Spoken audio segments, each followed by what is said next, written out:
Make sure this is working. Yeah, and I can hear you pretty well. So if people have any questions or anything, just feel free to ask. Right. I will keep an eye on all that, just to make sure. My computer is being like super slow right now. Does that work? It says we're live on Facebook. I'm going to double check to make sure we're live on Facebook. Give people a minute or two to catch up with us today. Since it's been a while since we've done a live at 5. It's been a few weeks. So.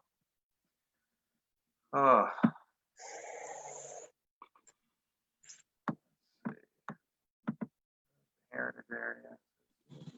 Yeah, there we are. Great.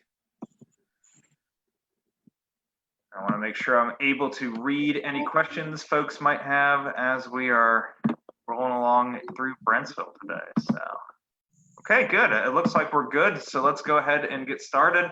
Welcome everyone to the latest installment of our Live at 5 series. We haven't done one in a few weeks, so it's nice to be back on the schedule today. And we have a really special treat today because this is a first in Live at 5 history. We're actually going to be going on a virtual tour today. We're going to be visiting the historic town of Brentsville, located in Prince William County. At one point, I understand the county seat, but nowadays I get the sense that there's not so much happening at Brentsville. Things have kind of moved on, but what that means is that the historic village itself is extremely well preserved. There's a number of original buildings from the 19th century that you can go and visit. And here to guide us through the historic village today is Paige Backus. Paige is a site manager with the Prince William County Historic Preservation Division. So thank you so much, Paige. I'm glad you could join us today. No, thank you so much for having me. Yeah, and we are really excited through the power of technology to actually be able to bring you all on a live virtual tour here of the Historic Center. So that way we can give you a little bit of a sneak peek of what you'll be able to see, a little bit about what you'll be able to learn about for future in-person tours, which we're actually going to be doing one this fall with the Mosby Heritage Area Association. So we thank you guys for that, and thanks for having us here today.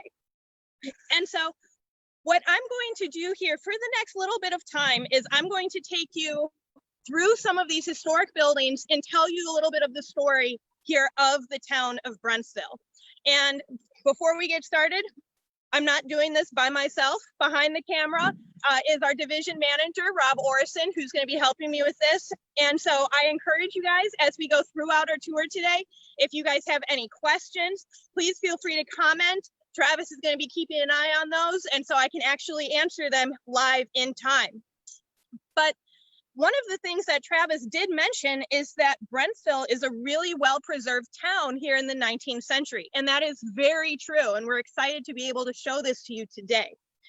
And Travis was right. This was the 4th county seat here in Prince William County. Now, if you look at Prince William County's history, Prince William County was founded in 1731. And when it was originally founded, it was about 5 times the size that it is now.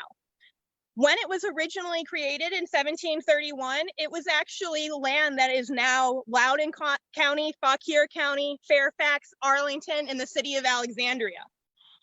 And stipulations said that the county seat actually had to be in the center of the general population for everyone who's living here in the county, because your county seat is your center of your community.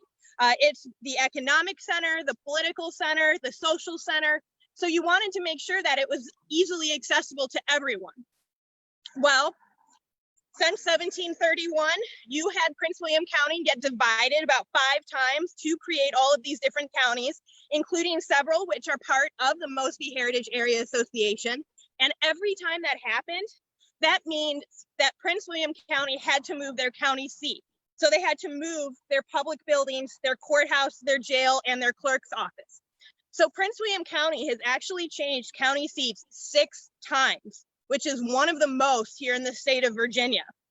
And because this is the 4th county seat, this is the one that I feel is one of the most important, because if you think about it, there is a lot of change happening in the 19th century. We saw Civil War. We saw several groups of people who were able to become new citizens and have the ability to vote. You had about 17 different presidents that were elected when this courthouse was in use, excuse me. You had 3 amendments that were passed, and you saw a lot of social, economic, and political change. So this is a really cool center to be able to come to learn about all of the different social history that happened here in Prince William County and, in an extent, Northern Virginia. And so the courthouse before here was all the way on the eastern end of the county in the town of Dumfries.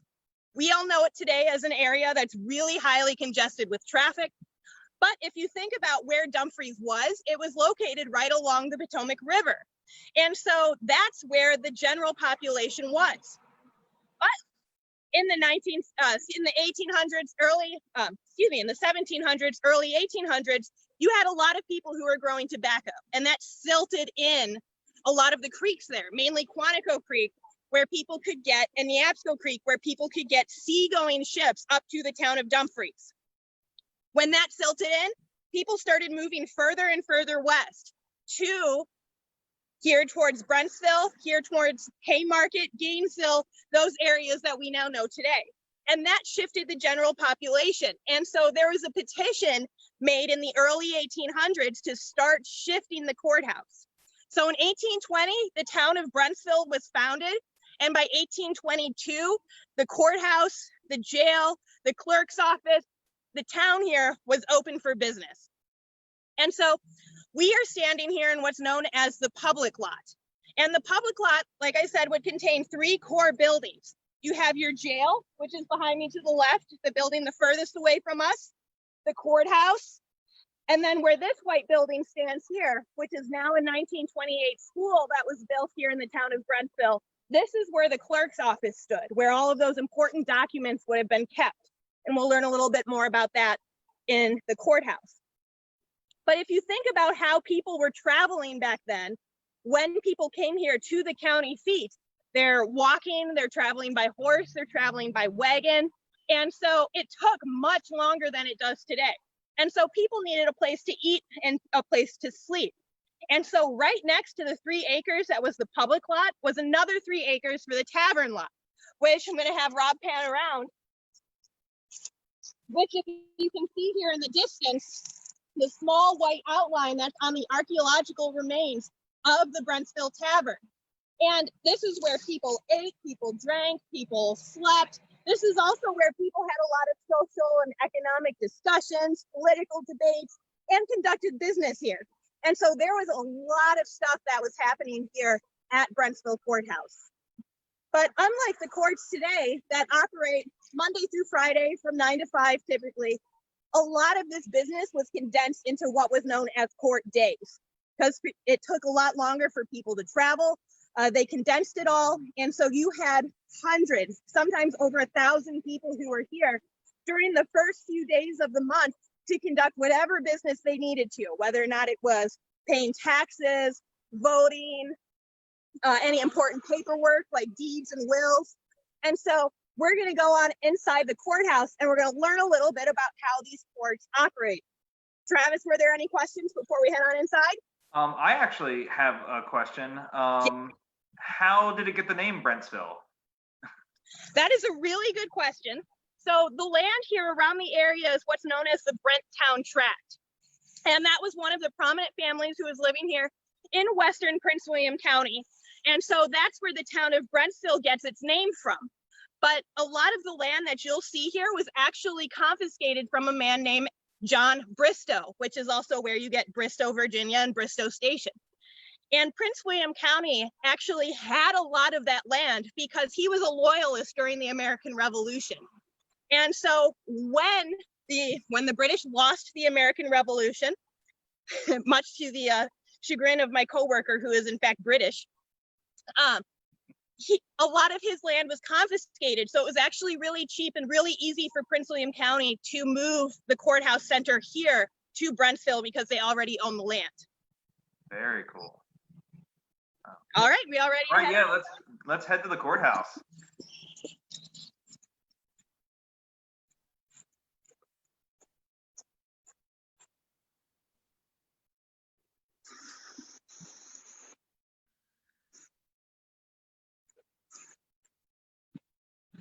I'll just say, earlier you mentioned how long it took to get anywhere in the 19th century. Well, depending on how 95 is, it could take just as long today. Yeah, I can still do that same amount of time.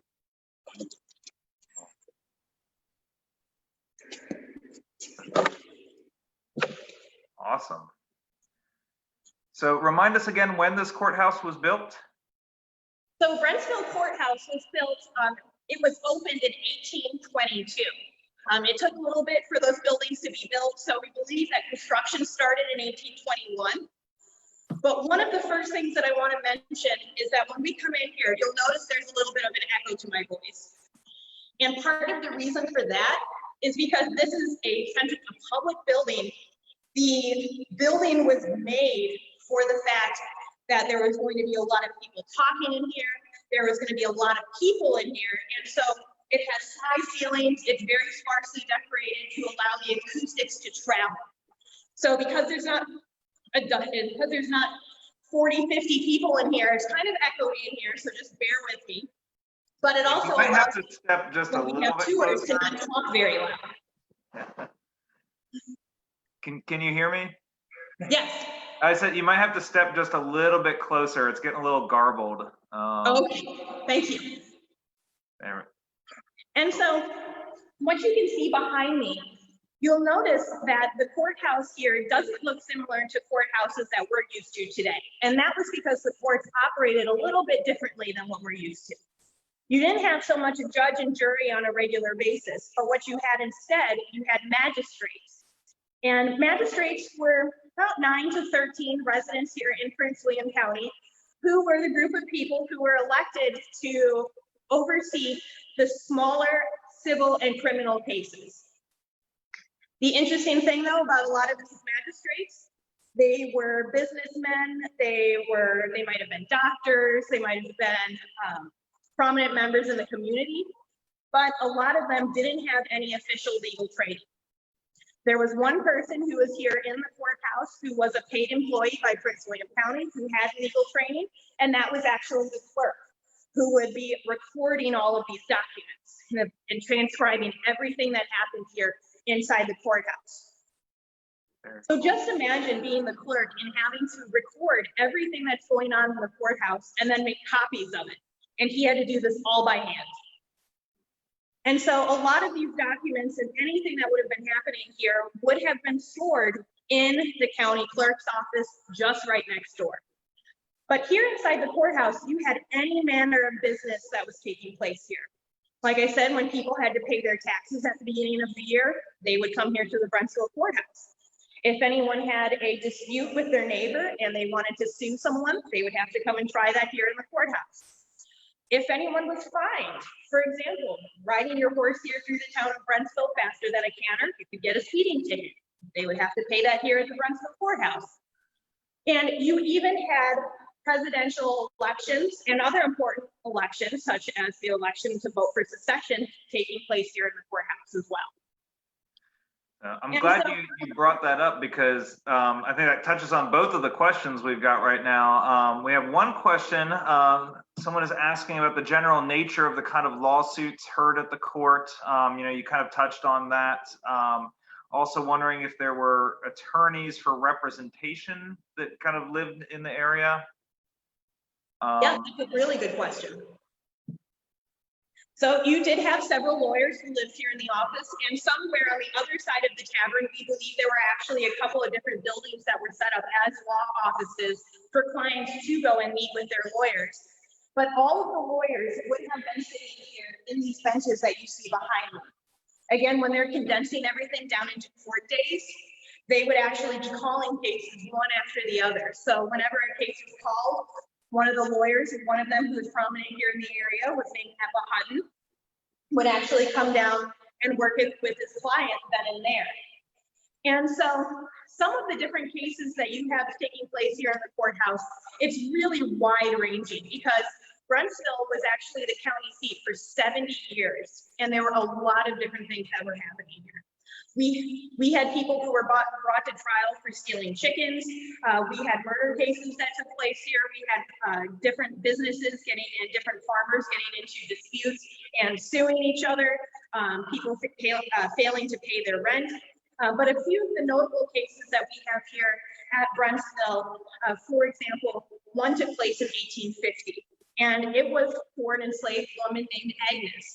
And Agnes is actually brought here to Brentsville accused of murdering her enslaver, Gerard Mason. And Gerard Mason, he didn't really have the best reputation here in Prince William County. He really mistreated Agnes. And so one of the significant things that took part of this case is that Agnes actually said during the trial that she was with child. And so their solution to that was they actually put Agnes in the Brentsville jail for a few months to wait to see if she actually showed if she was within child. She did not show, and so she was brought back here about 4 months later, and she was found guilty as murdering Gerard Mason, and so she was actually sentenced to hang behind the Brentsville courthouse. It's kind of a rough one. We did have one other question. You mentioned earlier secession.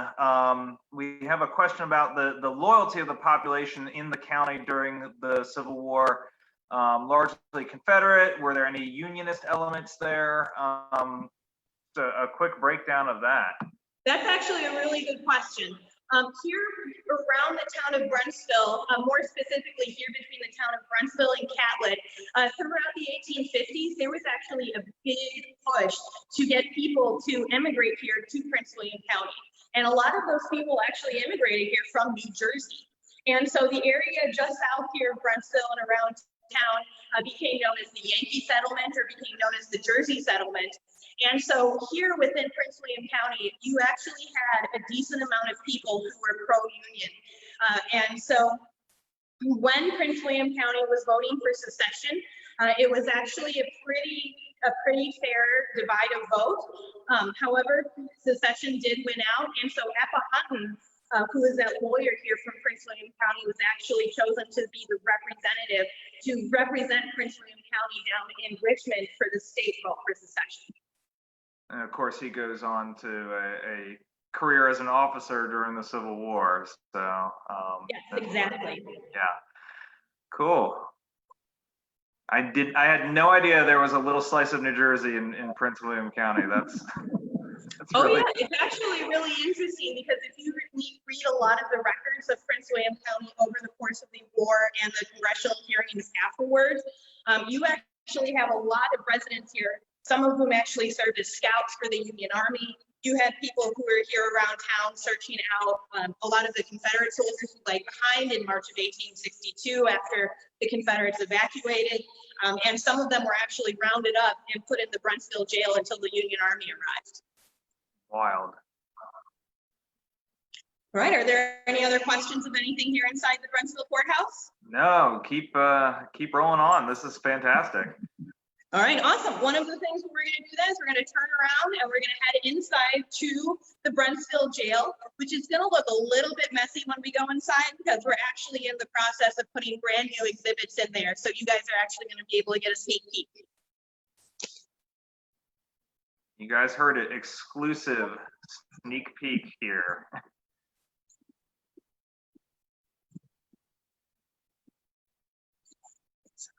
Again, if anybody has any questions, feel free to comment. I will try my best to get to everyone's questions as we go along here.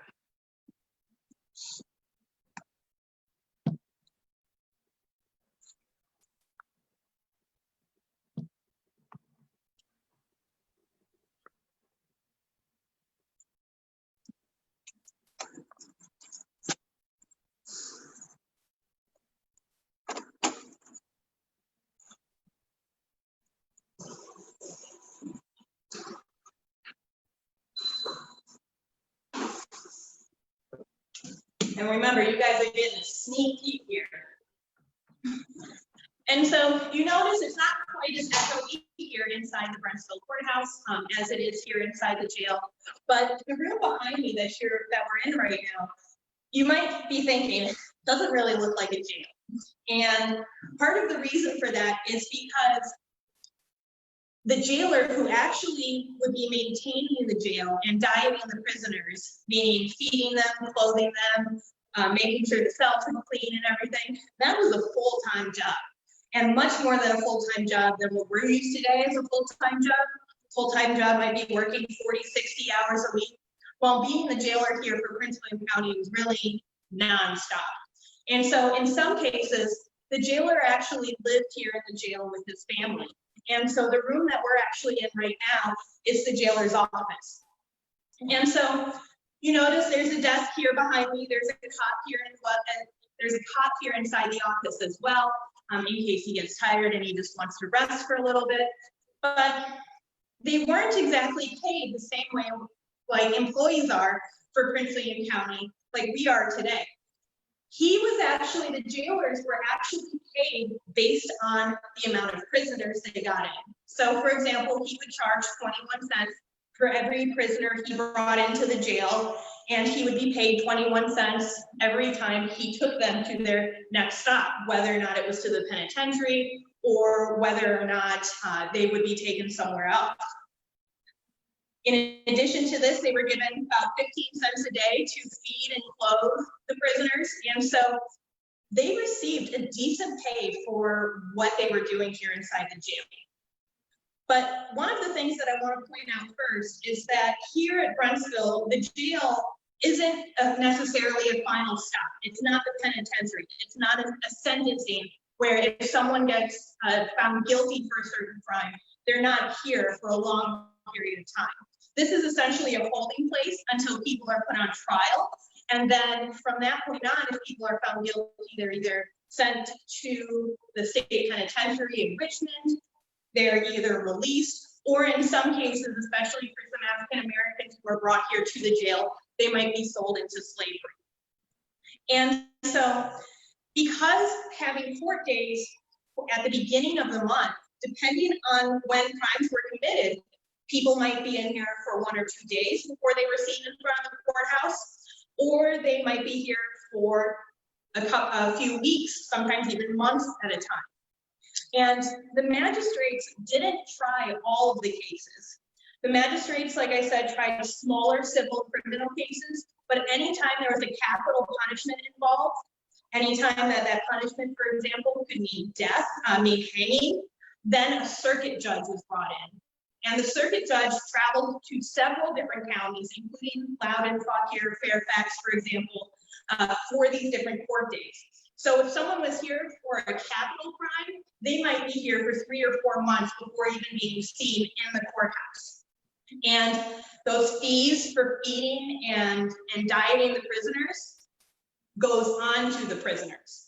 And so if anyone wants to be able to get out, or if someone's freed and found innocent, then they have to pay the jailer those fees to be able to get out. Otherwise, they might have to go into, for example, the debtor cells, where they have to go and work and try and earn that money to pay the jailer off before they're truly free. So you're paying for your own imprisonment, essentially.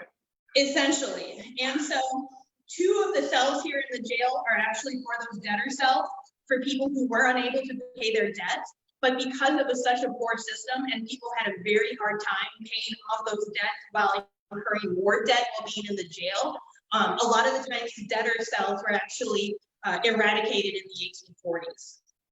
Very cool. So we had a few more questions. It seems like I'm not the only one who was fascinated by the Jersey migration. So someone was asking, when did that begin and what was the inducement? How did they get these people to move south? So a lot of it's from the 1850s is when it became really popular. And a lot of that was because a plentiful amount of farmland that was available. Now, Prince William County actually started doing it because Fairfax County did it in the 1840s, and you actually had a lot of people from New York who came from to live in Fairfax County, including the Mations, and including family who lived at Sully Historic Site now today. And so because that was so popular, Prince William County decided to do it and try and boost the economy, try and get more residents here in the county. And so the farmland here made it really productive, and you had a huge influx of people from just, I can't really answer the question why New Jersey, but that proved really successful for those reasons. Kind of piggyback on that, we had a question about how those unionists were treated during the war. You know, we've talked in previous programs about kind of the guerrilla warfare that's going on in this area. Were they targeted by Confederate authorities, Confederate guerrillas, for their Yankiness, I guess? Well, you actually had a lot of those unionists. You also had the Williams family, who were actually British immigrants who were living across the street in the house known as the White House. So you had a wide influx of people, or a wide variety of people who were living here in Prince William County in this area. And much like a lot of the civilians here in Northern Virginia, Brentsville was just absolutely devastated by the end of the war. And a lot of it is because of those guerrillas. It's also because you have several battles that are taking place near here, including 1st and 2nd Manassas, Kettle Run, Bristow Station. And so ever since the spring of 1861, you had an influx both of Confederate and Union soldiers here throughout the course of the war. And interestingly enough, in 1865, after the war had ended, Brentsville was actually a major stop along the route for a lot of those Union soldiers to head to the Grand March in Washington, D.C. So even after the war ended, you still had hundreds of soldiers who were camping here throughout Brentsville.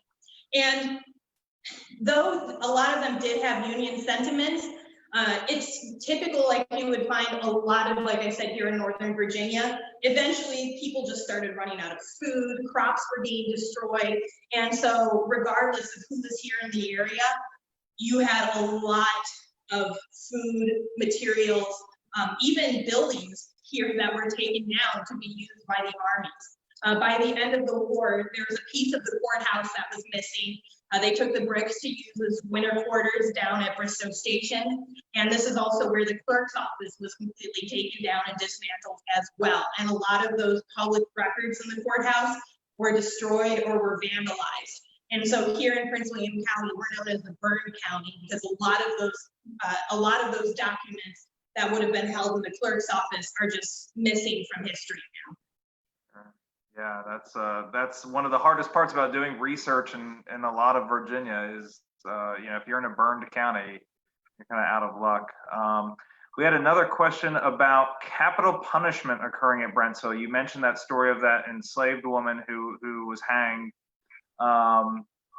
Any other stories like that? I mean, was this a common occurrence? It wasn't really as common as you might think. Here in Brentsville's history, you have, again, there's holes in the records, but as of now, historians have found maybe 13 cases of public executions taking place here at Brentsville. And so every time a public execution was going to occur, they would actually have to build scaffolding behind the courthouse for this purpose, and then it would be dismantled immediately afterwards. And so it's not as common as you would think. But those times that it did happen, it happened because of, most often than not, because of murder. But again, it's a capital punishment, and through a lot of the underpinnings that we can actually talk about in person when you guys come to visit, it was actually very expensive to carry out capital punishment. So it wasn't done very often. But the last execution that took place here in Brentsville was in 1875. And it was for a free African-American now in 1875 named Jesse Holtz, who actually murdered a family nearby in the town of Bristow.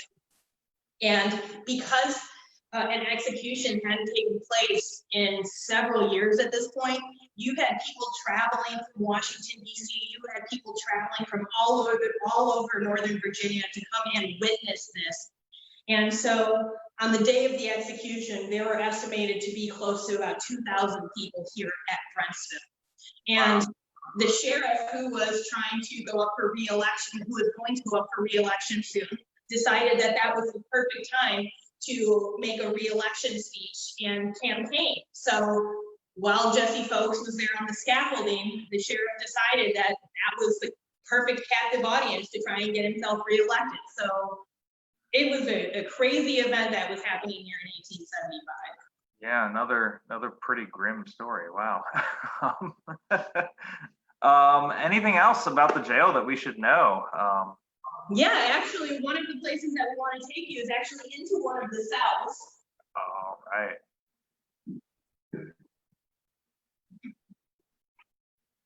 The paint's still dry. Now, you said this place was a mess. It looks beautiful. I mean, you guys look like you've done a tremendous job restoring this building or keeping it preserved. This is fantastic.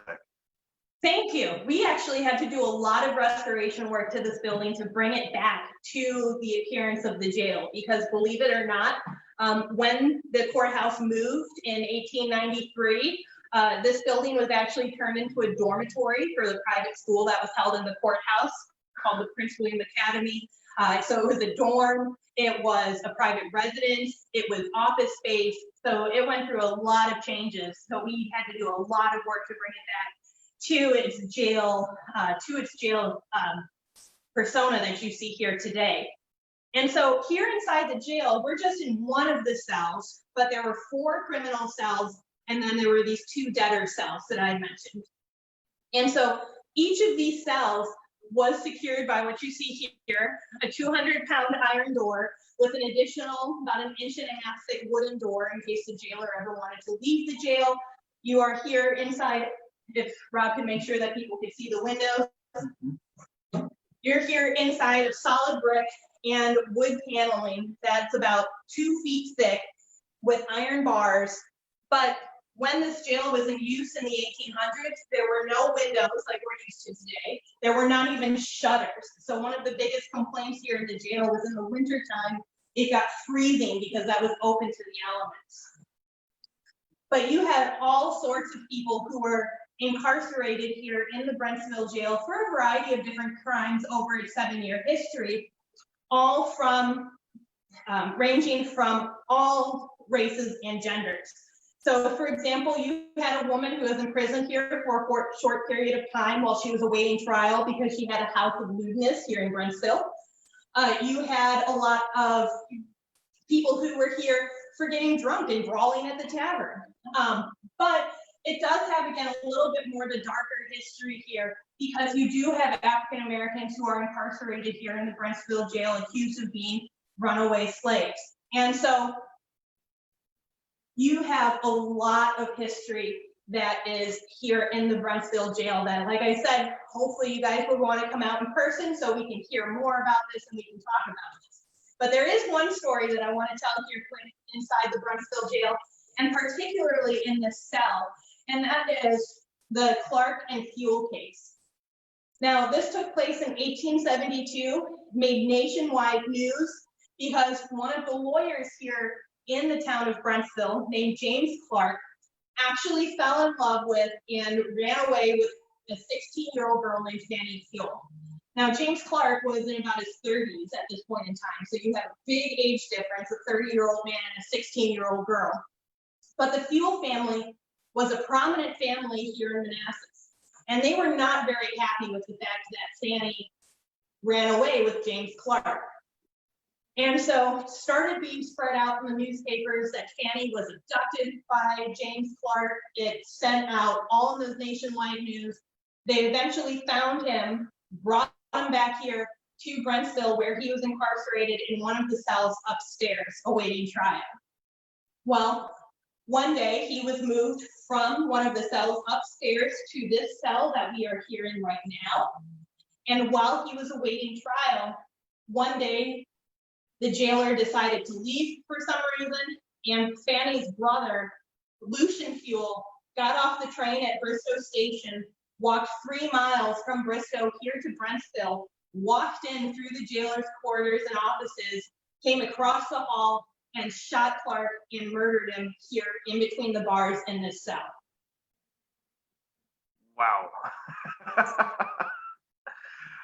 Yeah, that started a hunt for Lucian. He was caught, he was arrested, brought here to Brentsville jail to await trial, and he was actually acquitted of murder because of the stress and because of what it meant to his family name. So he was just protecting his family's honor, so he was acquitted with that murder. I always love it when we have a good scandalous story like that. So that's wonderful. We had a question, and you kind of touched on some of this before, but we have a question about the experience of Reconstruction in Prince William County. Were any notable African Americans elected to office? Was the Klan very active in the area? What was Reconstruction like? Right, so we're actually doing a lot of that research right now. One of the things that we can say is that for Prince William County, the Freedmen's Bureau office was actually located here at Brentsville. And we believe that the Freedmen's Bureau was actually held, the office was in the tavern, so the outline of that building that we saw earlier on our tour. And the Freedmen's Bureau agent here for Prince William County, his name was Marcus Hopkins. And so he was here in the area, and he was the one who was overseeing a lot of those different cases. Anytime anything happened here in Prince William County that involved an African American, it would be seen by the military court rather than the civil court that was taking place here inside the courthouse. Because during the years of Reconstruction, the civil court was still very pro-Confederate. And so a lot of those cases were just automatically sent to the military court and the Freedmen's Bureau. All right, thank you. Where to next? All right, so what we're gonna do is we're gonna head on back outside just for a quick conclusion.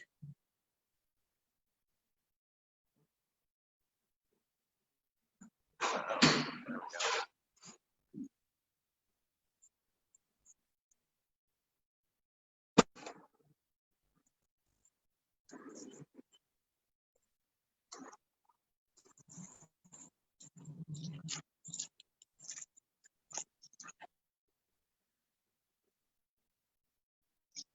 All right, so There you go. here at Brentsville Courthouse, the courthouse was used until about 1893 before it again changed seats to the old Manassas Courthouse, now within the realm of the city of Manassas.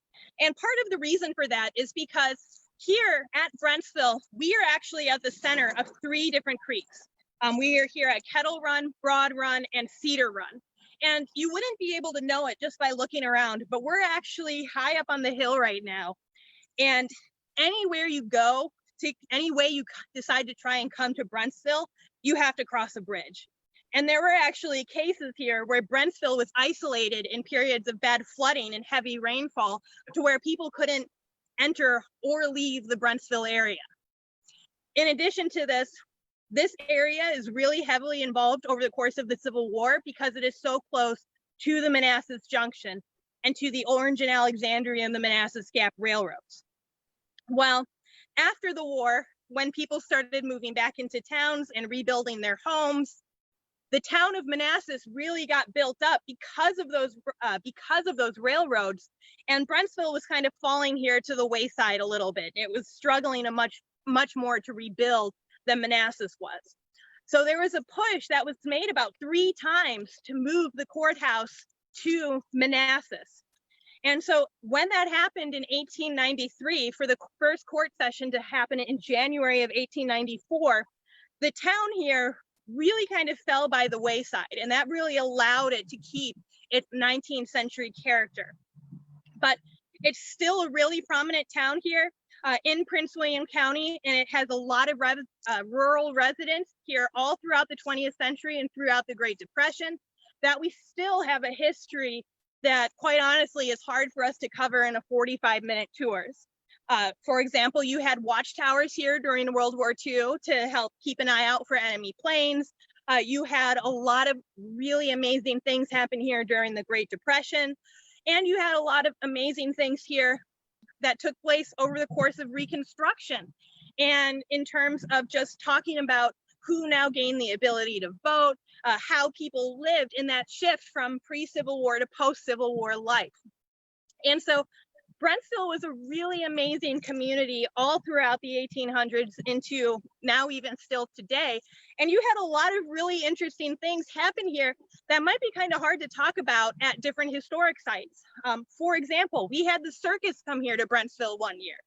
So talk about a 19th century circus and what that was like, traveling around and coming here to entertain the community here around Prince William County. And so it's an amazing history that I would highly encourage you all to come out and visit in person.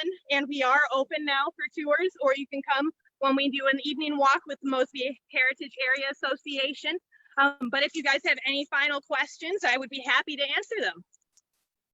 This has been an absolutely fantastic tour. As Paige said, you know, there are plans, MHA and Prince William County are going to be teaming up for a walking tour in Brentsville. So keep an eye out. We haven't scheduled it yet, but it will be coming up in the next, you know, August or September.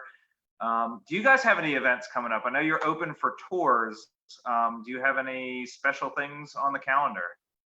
Yes, actually. So we are starting to do more and more events coming up later on this summer, later on this fall. And so a couple of the ones that we have coming up specifically is the anniversary of First Manassas is coming up soon. And Ben Lomond, which was a hospital that was used after First Manassas, is going to be open for special tours this weekend.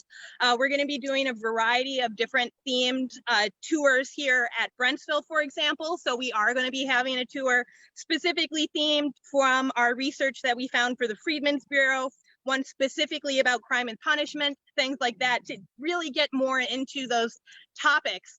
But we have a ton of events going on at all of our sites here this fall. And so to learn a lot more of that information, we have a Facebook page. Just look up Prince William Historic Preservation on Facebook, or you can check out our website at www.pwcgov.org/history. Great, thank you so much. And we also have a few events coming up. We're kind of transitioning back into some safe, socially distanced educational events. This coming Thursday at 6 p.m., we will be at the Harpers Ferry Brewing, just outside of Harpers Ferry, for a live, first in several months, live Historians on Tap program. So 6 to 7 p.m., we'll be at Harpers Ferry Brewing, telling some weird and wild stories of Harpers Ferry history. So come grab a drink. There's plenty of room to spread out. You're not going to be packed in there. So enjoy an evening with us. We also have 2 historic trail rides. If you're an equestrian and you're interested in exploring the area, we have one coming up tomorrow actually, but you can still register. That will be outside the village of Aldie. And then on August 1st, we'll be doing another trail ride that will focus on the Battle of Upperville. So we've got some horse events, equestrian events, but we will also, as Paige and I have mentioned, be doing some walking tours coming up in the near future as well.